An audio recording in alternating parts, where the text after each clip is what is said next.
Ever wondered how a tour pro reads greens? Today, you're in for a treat. Reading greens, an art form in the world of golf, a skill that separates the weekend warriors from the tour pros. It's a complex process, but one that's essential for any golfer looking to improve their game.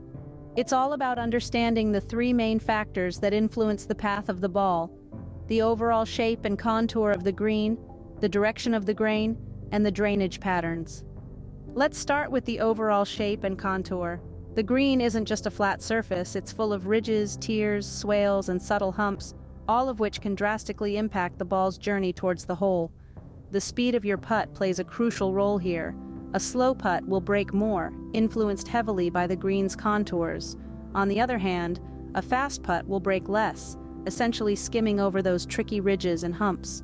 Understanding this dynamic allows for strategic aiming and introduces the concept of the apex point, the highest point the ball will reach before it starts breaking towards the hole. But remember, don't just read the putt from behind. Walk in a full circle around the putt to get the complete picture. Next, we have the grain direction. This is determined by closely observing the patterns in the grass. The direction in which the grass grows can significantly affect both the speed and the break of your putt. It's like trying to walk against or with the wind. One is significantly easier than the other, right? Finally, there's the drainage patterns. These are areas where water might pool, forming subtle depressions that can alter the ball's direction. These patterns can reveal which way the putt will break. So as you can see, reading greens isn't just about seeing the surface. It's about understanding the subtle nuances and details that can make or break your putt. It's a science, an art, and a skill that requires practice and patience. So let's dive in and discover the secrets behind reading greens. First things first, a keen understanding of the overall shape and contour of the green is crucial. Imagine the green as a canvas, painted with invisible lines and curves. These are the ridges, swales, tiers, and subtle humps that might influence the ball's path. Like a skilled artist, you must learn to see and interpret these hidden features. They can steer your ball off course or, if used wisely, guide it straight into the hole. Now let's talk about speed. Speed and break, the curve a ball takes due to a slope, are two sides of the same coin. A faster putt will hold its line better and break less, while a slower one will be more influenced by the green's contours and break more. It's a delicate dance of physics and finesse where you, the golfer, must lead. Aiming is another critical aspect. Picture the apex point of your putt, the highest point on the line to the hole where the ball starts to break towards it. Visualizing this point will help you determine the initial direction of your putt. But remember, the green isn't a flat two-dimensional surface. It's a complex three-dimensional landscape, and a successful putt requires a 360-degree read. So don't just stand behind the ball and make your read. Walk around it. See it from different perspectives. Each step can reveal something new about the green's shape and contour, giving you vital clues about how your ball will behave. It's like seeing the green through a 360-degree lens, providing a more comprehensive view. Understanding the overall shape and contour of the green is like learning a new language. It's about decoding the green's undulations and learning to predict how they will affect your putt. But remember, practice makes perfect.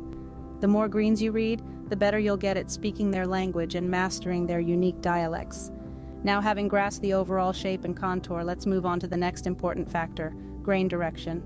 Grain direction, a subtle yet significant factor that can change the game. The grain of the grass is essentially the direction in which the grass is going or laying. This is crucial to understand because it can significantly affect the speed and break of your putt. To decipher the grain, keen observation of the grass patterns is key. In the early morning or late afternoon, you might notice a subtle sheen on the grass. This indicates that you're looking into the grain. Conversely, a darker shade suggests that you're looking down the grain. When putting, if you're going into the grain, your putt will be slower and may break more. On the flip side, if you're down the grain, your putt will be faster and may break less. Remember, it's not just about reading the grain from behind the ball. You need to walk around, see the bigger picture, and understand the grass patterns from all angles. Reading the grain direction can be quite tricky, but with practice, you'll get the hang of it. Now, on to the last factor: drainage patterns. Finally, let's talk about drainage patterns, a factor often overlooked. Picture a sudden downpour on the green. Where does the water go? It's not just random, it follows the course's natural topography. creating subtle pathways that can significantly influence your putt's direction. These are drainage patterns. Water always seeks the lowest point, so it often pools in subtle depressions. These depressions can deflect your ball off its intended path, adding an unexpected twist to your putt. But don't let them catch you off guard. By recognizing these areas, you can adjust your putt accordingly. How do you spot them?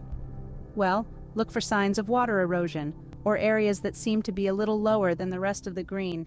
A keen eye and a good understanding of the green's overall topography can help you spot these sneaky game changers.